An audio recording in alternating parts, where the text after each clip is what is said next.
Do we think that Disney's going to see 10 million people buy combo packs now that Redbox can't sell digital codes? No, absolutely not. There's no way that there are 10 million people out there buying Redbox digital download codes from Redbox kiosks that are suddenly going to go out to Best Buy or Walmart and buy combo packs for full price because Disney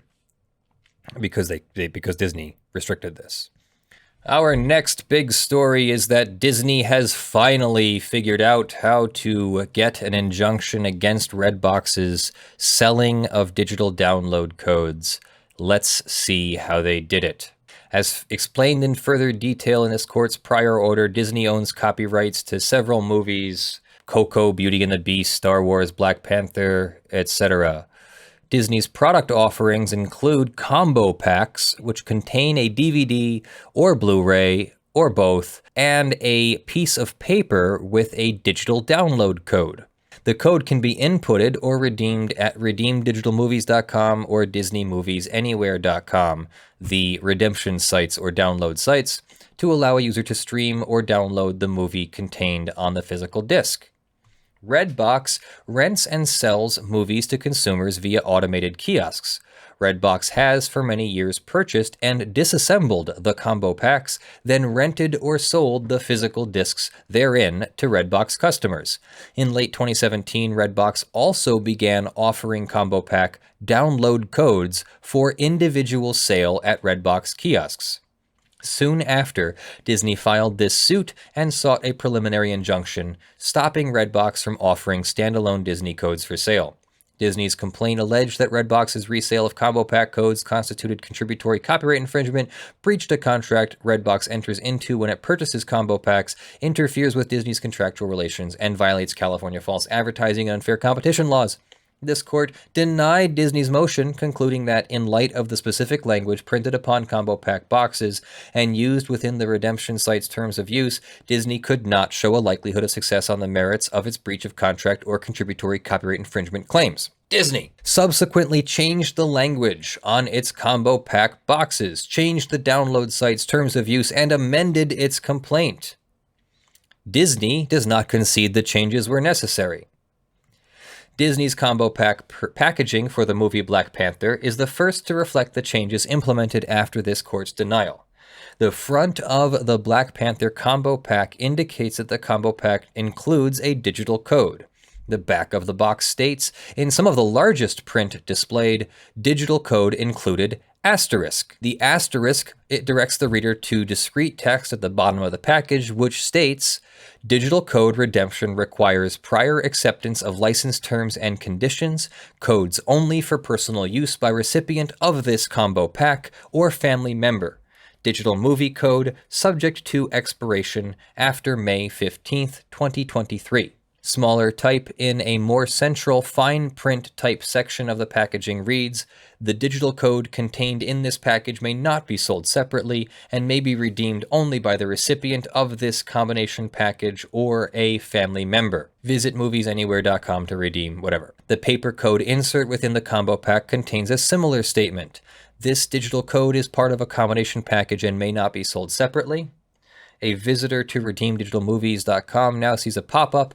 All digital movie codes are owned by Disney. Digital codes originally packaged in a combination disc plus code package may not be sold separately and may be redeemed only by an individual who obtains the code in the original combination disc plus code package. Digital codes are not authorized for redemption if sold separately. You may use digital movie codes to obtain license access to digital movies only as specifically authorized under these terms and conditions. The help section of this website, the Disney Terms of Use, and the terms of the conditions of Movies Anywhere or any participating provider. The far lengthier Movies Anywhere Terms of Use state, the copyright license grant and restrictions section that the purchase of the license to stream or download a Movies Anywhere content does not create an ownership interest, etc., etc. There are various other disclaimers. Disney now renews its motion for a preliminary injunction enjoining Redbox from selling Disney's download codes. A private party seeking a preliminary injunction must show that it is likely to succeed on the merits, that it will suffer irreparable harm, that the balancing of the equities between the parties tips in its favor, and an injunction would be in the public interest. Preliminary relief may be warranted where a party shows a combination of probable success and the possibility of irreparable harm, or raises serious questions on such matters and shows that the balance of hardships tips in favor of an injunction. These two formulations represent 2 points on a sliding scale in which the required degree of irreparable harm increases as the probability of success decreases. Under both formulations, the party must demonstrate a fair chance of success on the merits and a significant threat of irreparable injury absent the issuance of the requested injunctive relief. The first amended complaint's sole cause of action alleges that Redbox customers who purchase a Disney code from Redbox violate Disney's copyright when they redeem the code because Redbox customers must first represent, as a condition of obtaining a license to download and reproduce content via the redemption sites, that they did not obtain the code separately from the combo pack. Any such representation by a Redbox customer, Disney alleges, is necessarily false. Disney alleges that Redbox is contributorily liable for that infringement because it knows customers will make unauthorized downloads. As explained in this court's prior order, the copyright owner has the exclusive right to reproduce the copyrighted work, etc. A restrictive license exists where the copyright owner specifies that the user is granted a license and significantly restricts the user's ability to transfer the software and imposes notable use restrictions. Here there is no dispute that the language of the redemption sites imposes use restrictions, etc. Redbox's primary contention, however, is that at the time of sale, Disney does not adequately specify that it is granting the purchaser only a limited license to view digital content as opposed to an unfettered ownership right of the digital copy. Thus, Redbox argues the subsequent post-purchase restrictions listed on the redemption sites are unenforceable, and this case continues to turn on whether a contract was formed at the point of sale. Disney responds that its redemption site license agreement is indisputably enforceable because it is a click-wrap agreement that requires affirmative assent. As this court has explained, a valid contract requires capable consenting parties, a lawful object, and a sufficient cause or consideration. In general, silence or inaction does not constitute acceptance. Each party that has accepted an offered benefit cannot be deemed to have accepted a contract if the offeree did not have a reasonable notice that an offer had been made. In Norcia, for example, the Ninth Circuit held that where a product packaging bore no indication that opening the box would constitute acceptance of further terms set forth inside the box, a party could not be deemed to have accepted those contract terms simply by opening the box. A click-wrap agreement, in contrast, requires users to affirmatively manifest assent to terms on a website or software installation screen by, after being presented with the terms, clicking on some form of an I agree button. Contrary to Disney's suggestion, however, the mere existence of a click-grab agreement does not render the terms indisputably enforceable. Rather, the circumstances here are somewhat more akin to a money now, terms later characteristics of a shrink-wrap agreement, where notice of the existence of a license agreement is provided on product packaging, the full terms are contained within the package, and acceptance is demonstrated not by purchase, but rather by post-purchase silence. This is from the Verner v. Autodesk case. Click-wrap and browse-wrap agreements are on opposite ends of a spectrum of assent. Browse-wrap refers to terms of use that are mentioned on a website but posted in full on a separate web page accessible via a hyperlink. In Facebook case, like a shrink-wrap agreement, the browse-wrap agreement does not require affirmative assent and considers continued use of the website, like continued use of a shrink-wrapped product, as assent to the terms of use. Furthermore, although Disney is correct that courts often find click-wrap agreements enforceable, there is no per se rule of validity or invalidity. The other authorities cited by Disney do not suggest otherwise. Thus, notwithstanding the existence of click-wrap agreements on the redemption sites, the court's analysis of whether the terms of those agreements are likely enforceable cannot be divorced from consideration of the combo pack's disclosures. The analysis is complicated to some degree because both parties' arguments about the existence of a restrictive license suffer from imprecision regarding the particular language at issue. Disney bases its arguments on the Black Panther packaging language, even though the packaging of other movies named in the first amended complaint differed significantly, as discussed in the prior order. Redbox's opposition largely cites examples of language from packaging predating this court's prior order and Disney's Black Panther revisions. Having discussed this disconnect at oral argument and having afforded Redbox the opportunity to file supplemental briefing regarding the Black Panther disclosures, the court limits its consideration to the revised language present in the Black Panther combo packs. Taking that language into consideration, the court concludes that Disney has shown that it is likely to succeed on the merits of its contributory infringement claim. At argument, Redbox contended that it can only be liable for contributory infringement if it had the subjective intent to be a contributory infringement. That is incorrect. Contributory liability requires that the secondary infringer know or have reason to know of the direct infringement. It is also undisputed that Redbox knows that customers who purchase standalone Disney codes from Redbox kiosks do so, in fact, to violate the click-wrap agreement. I'm just going to skip ahead here. At this stage, the court need not make a determination whether the combo pack purchasers entered into a shrink wrap, click wrap, or other type of agreement, nor precisely delineate the terms of any such agreement.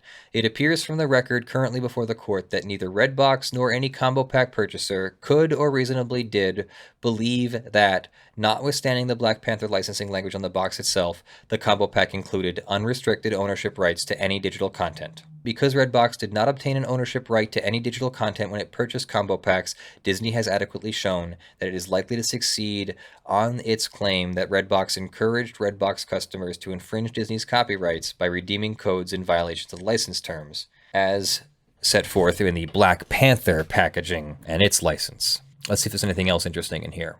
Last few pages.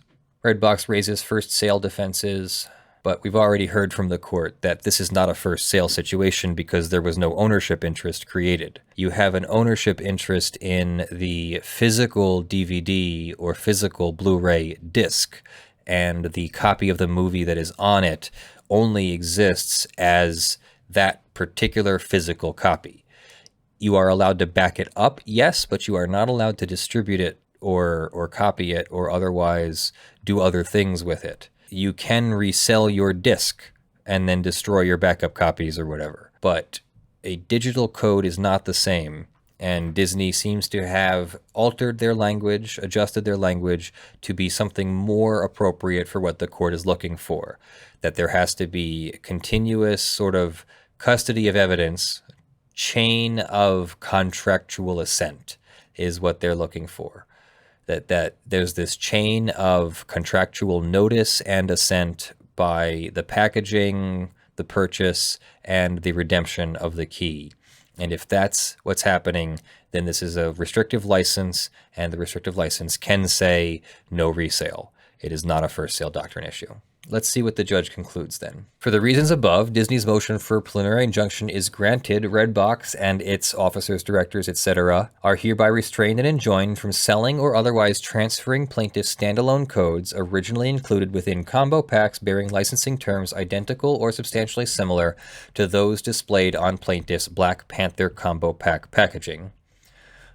They are prohibited from inducing, encouraging, or contributing to the infringement of plaintiff's exclusive rights under the Copyright Act, and from inducing, encouraging, or contributing to its customers' infringement of plaintiff's copyrighted work. If you remember, temporary restraining orders and preliminary injunctions require a bond to be posted, so they are required to post a security of $100,000 to compensate Redbox for any losses if this injunction is later reversed or vacated. The injunction expires 90 days after August 29, 2018, absent a showing by Disney that it clearly and prominently indicates on physical packaging or online that combo pack purchasers who do not agree to later disclosed digital licensing terms may, with reasonable restrictions, return codes or combo packs for a refund. So that's a final requirement there. If you're going to use one of these quick click wrap agreements, you, the plaintiff, need to be willing to refund people who then don't agree.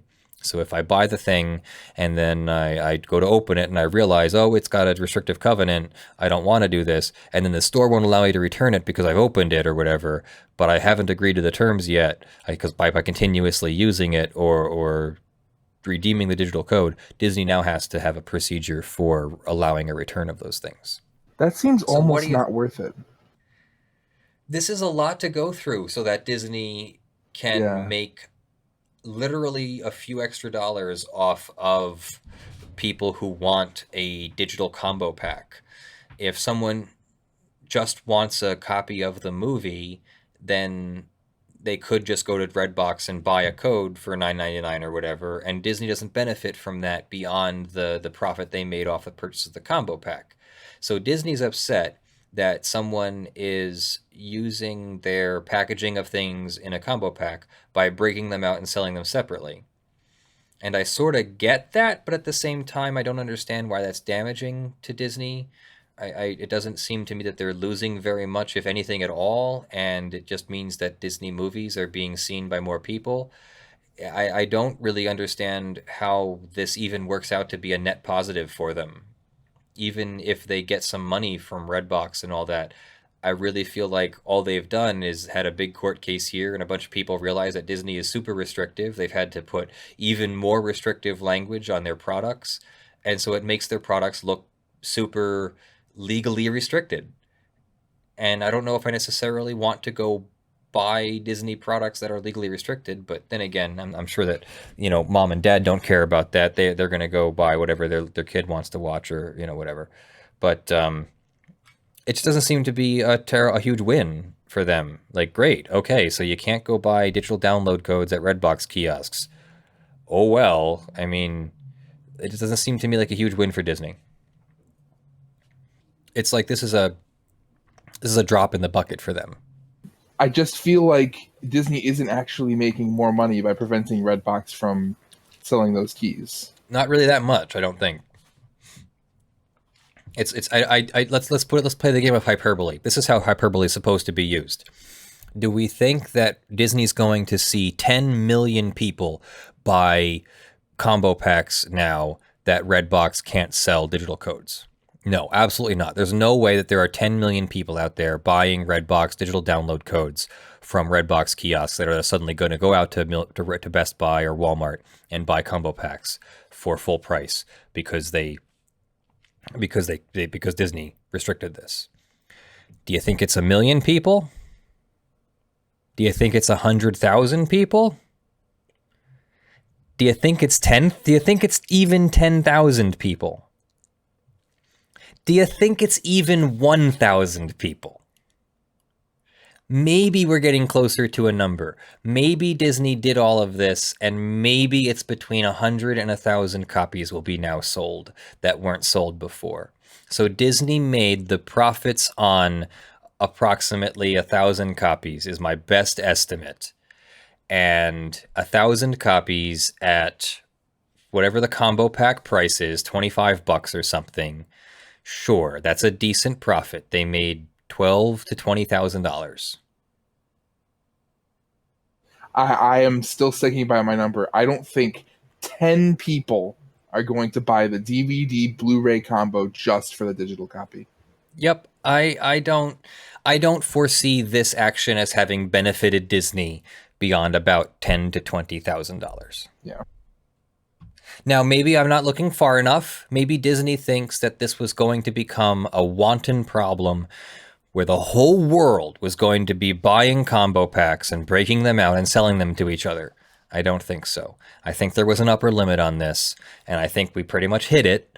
And, you know, this is how the market works. If I can go get A for X dollars and sell it to B for X, plus $100, that's a market. That's an economy. That's what is normal to do. So Disney is just saying we don't like that people were able to resell our copies, so we went to court to prevent it.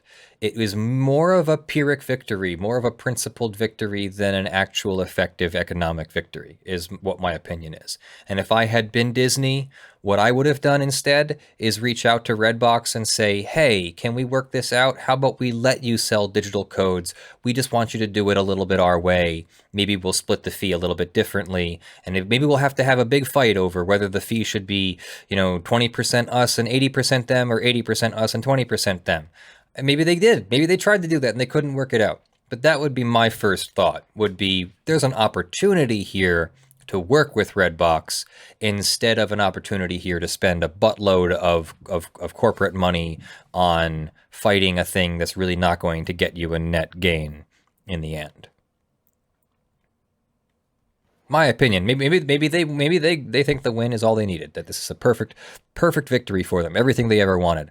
I don't think so. I think this is a net loss. neutral. Yeah, net loss or net neutral for me personally. Because let me put it to you this way. Redbox was buying thousands of combo packs and reselling the keys. I bet you they're going to buy less. Now that they can't resell Redbox will probably buy less. Yeah. Redbox would be doing a calculation based on demand. They would know from past statistics what the popularity of various Disney's movies are, and they'd have algorithms in place to gauge when things are more popular. They're probably going to still be buying combo packs.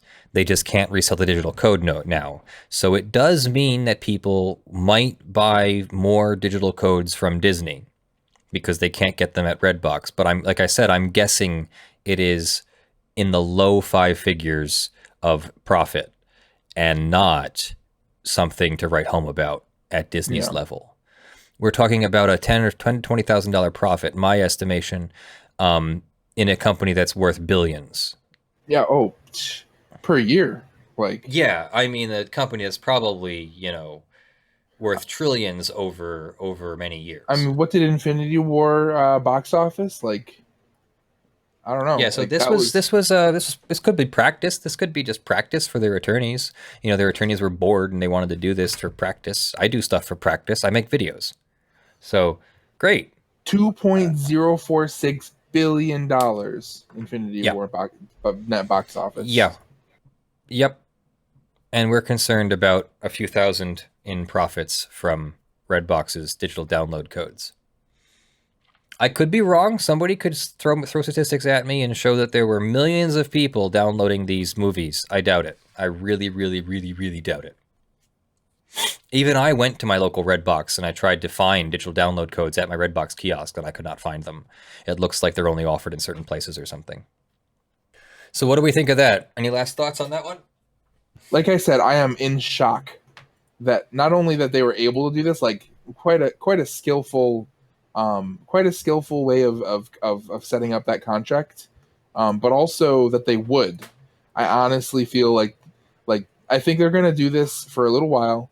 They're going to see that their profits are actually going down on combo pack sales, and they're going to quietly stop doing it and see if Redbox notices. That's what I think. Maybe Disney can afford to be stubborn. Yeah, it's true. It's true. Again, we're talking about a company that box office is $10 billion easily a year in movies.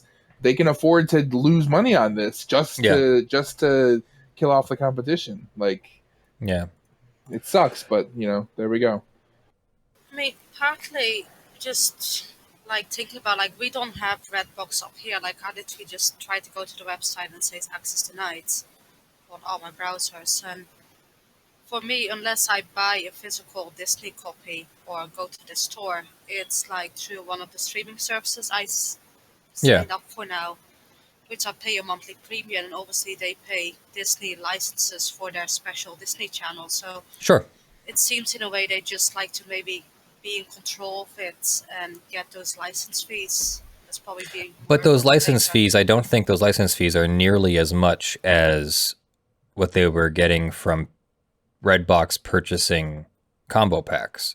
So if Redbox purchases fewer combo packs because of this at all, and if customers who were getting digital download codes from Redbox don't turn into new Disney customers and instead go to streaming services, I'll just wait for that to come out or whatever. This is a net loss for Disney. Really, the only way this is a net gain is one, the Pyrrhic victory, the sort of symbolic victory, and two, any conversions where a customer who was using Redbox digital download codes from Disney now goes and purchases the digital movie for their child or whatever instead, or goes and purchases the whole combo pack outright. And even if they all went and purchased a combo pack at full price, which I highly doubt because these people were going to Redbox after all. I mean, why would you go to Redbox if you would normally want to purchase the combo pack for yourself? No. They just want the digital copy. So they're going to go and buy the cheaper digital copy anyway. So you're not going to get the extra profit on the combo pack. You're only going to get the extra profit on the purchase of a digital copy for that one particular person.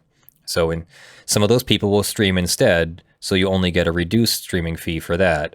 And some of those people will buy on sale, so you only get a reduced fee for that. And some of those people will only buy the digital copy and not the Blu-ray combo pack. So again, I really don't think this is more than about a $10,000, $20,000 victory for them. I know that they could get more money out of it, like maybe Redbox owes them some money or something at the end of it. That's really not what I'm talking about. I mean more like in the future, customer relations wise, I don't think this is really a net gain for them. I think this is pretty much a net loss, if not at least a net neutral kind of thing for them.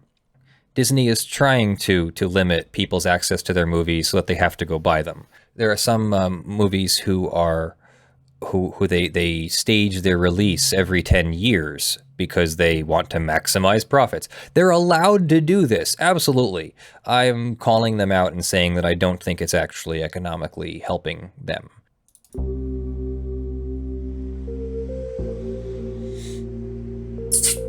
Come here, my dog. Where's my dog? Were you asleep, honey? Yes, he was asleep. He looks a little rough. Up. It's that time. It's that time. See, he does. He's a little groggy. Does he look a little groggy? His eyes are a little bit slow to respond. He's just a little groggy. I just woke him up to come say hi to the stream. All right, so that is our show, everyone. Thank you for joining me. I am, of course, Leonard French, your favorite copyright attorney. This is a community-supported channel. Thank you very much to all of our Patreon supporters for supporting us and our efforts to educate the lawful masses. In September now, we have new $50 plus supporters. Thank you very much to Jonathan Doe, John Steele, Gavin Barnard, Eevi, Andy, Kyle Mudrak, Verement, Tayne, Sean McNamara, William Gonzalez, Michael Pearce, Grunkle Tia Marie, Terry Crisp, Richard Fournier, and Michael Jones. Richard, let me know if I've mispronounced your name, if it's Fournier or something else, and I'll make sure to correct that. And thank you to the $5 plus supporters who are scrolling on the LED panel behind me, and I will find a place for you on the crawl as well. All right, that's our show, everyone. Have a good week, a good Labor Day holiday, and I will see you in the videos that drop. Love you all. I am Leonard French, your favorite copyright attorney. Thank you for all the bit donations. Blighted Talon wins with the 160 bits. Have a great week.